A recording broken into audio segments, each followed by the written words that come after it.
All right, Mighty Mouse UFL on the YouTube. Go subscribe, guys. Ring the bell for notifications, man. I got a lot of workout videos and training videos on here. I'm going to show you guys how a guy asked me the other day about setting up kicks and getting more power on your Thai kicks.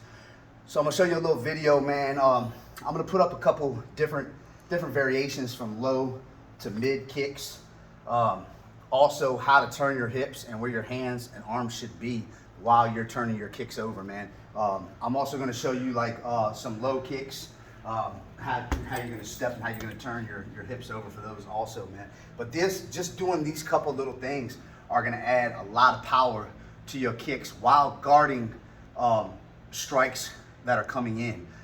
Because as you know, me being a wrestler and doing MMA, I used to set up a lot of my takedowns and a lot of my counter punches off of people's kicks.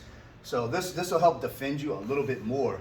The obvious thing is people think, well, when I kick, as long as I'm keeping my hands up, I'm protected. In a way that is true.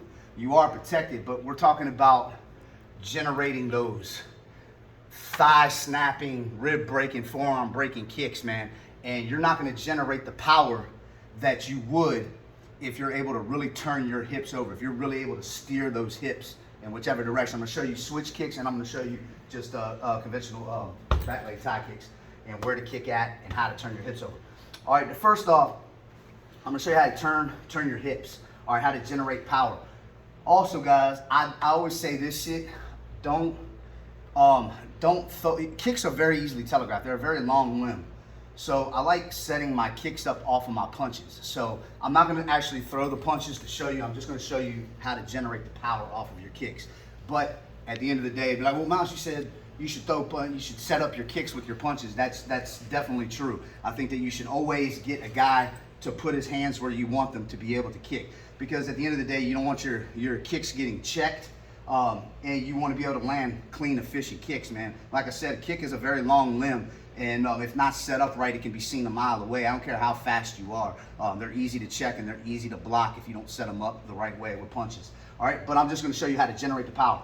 Okay, guys, I like to do this when I come in. I don't know, you can probably move over here. You might be able to see a little bit better.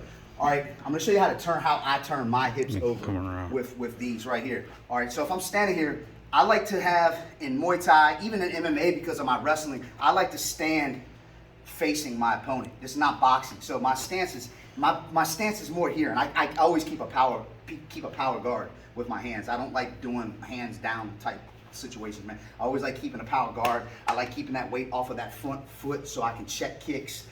I'm going to show you guys a check and kick video later, like from checking down to checking with your foot out, but I'll make another video on that. But what I like to do, man, is I like to face, pretty much face forward from my opponent, so I can check from either side. I can block, head block. I can do a whole lot of different things here. So, but basically checking. If you're standing in a boxing position, how boxers stand, it's very easy to kick a boxer to the ground. Boxers' stances are not feasible for taking kicks. They're not good for takedowns. Even with my Muay Thai stance, I can sprawl very easily. You know what I mean? I can definitely sprawl. I can change levels for MMA. All the things that you can't do in your boxing stance. I'm gonna kick you straight to the floor off your boxing stance pretty easily. All right.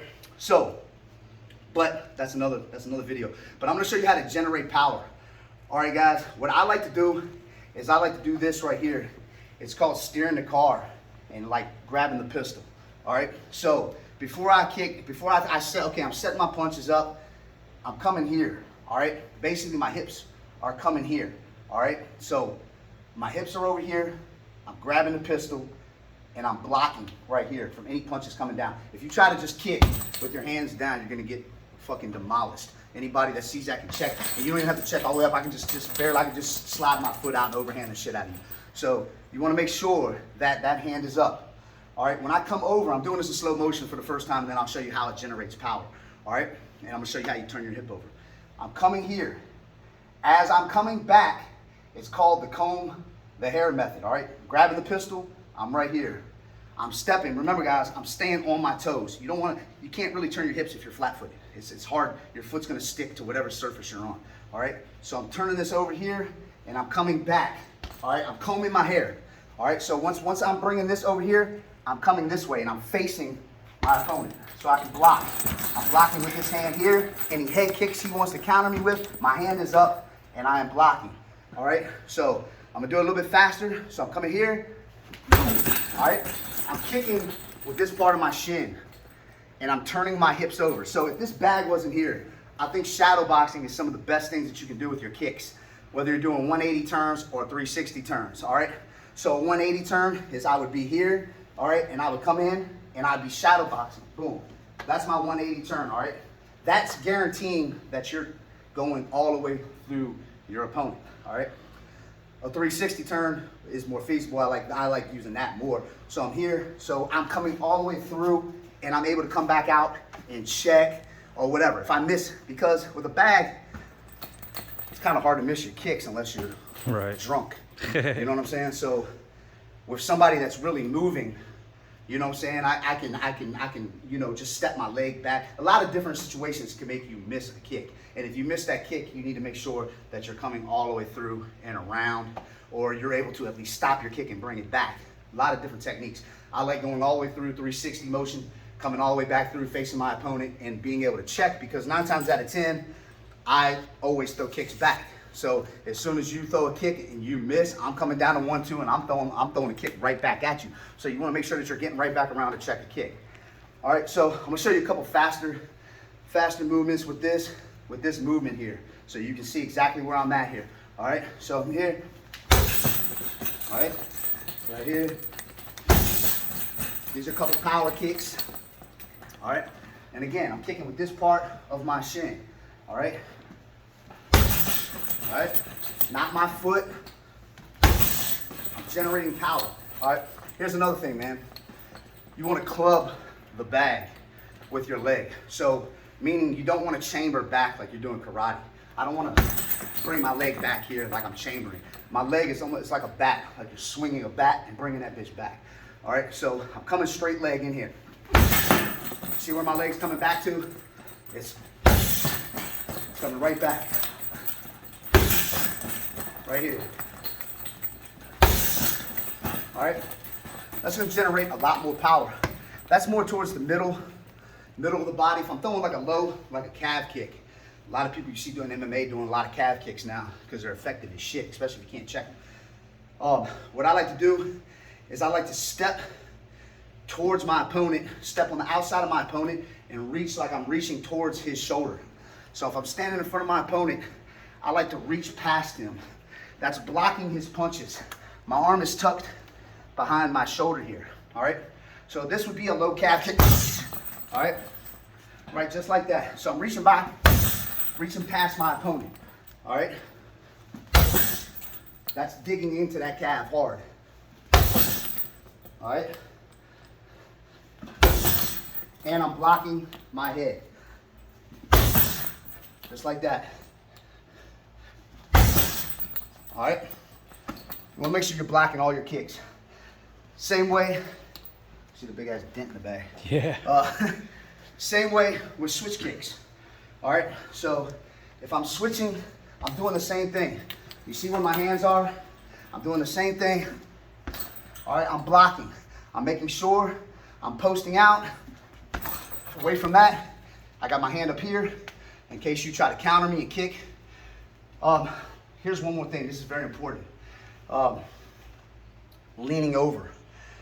I was doing this a lot actually, and it's hard to get back. When you throw your kicks and you lean and you're way over here, it takes you a long time to reset. So coach was saying basically, throw your kicks and keep your body more up. So you hear? All right, so it's easier to come back from. See where I'm at? Just like that. See where the power's at, and see how I'm standing all the way up? I'm not leaning all the way over with my kick. That's important. I meant to throw that in there. But same thing with the switch kick. Same generation. Same way, I'm just reversing my hands. And I'm switching, I'm stepping out to the outside. I'm on the balls of my foot.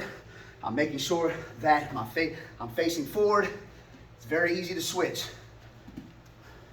See where my hands are? Just like that.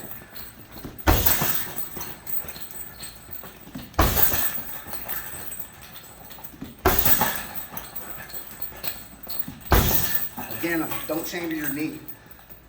Sometimes I still do that. Don't chamber your leg back. If somebody does grab your leg and stuff, yoke that bitch back out from their arms like that. But that's roundhouse kicks, lows and high, and a switch kick. I'll do a video on checking kicks and setting your punches up and still turning your kicks over in another video. But I just wanted to show you how to really generate more power off of your kicks by small little things like that, turning your hips over. And you can't never get too good at this. This is always practice. So I think shadow boxing with kicks is just as important as hitting a bag. So if you don't have a bag at home, you can still get the technique down really good, if not better. Shadow boxing, man. You can learn your footwork. You can check kicks while you're standing there. You know what I mean? Shadow boxing is important, man. You know, you can move around. A lot of things that you can't really do on a bag that's sitting still. But that's the video. Appreciate you guys. Go subscribe to the station, Mighty Mouse UFL on the YouTube.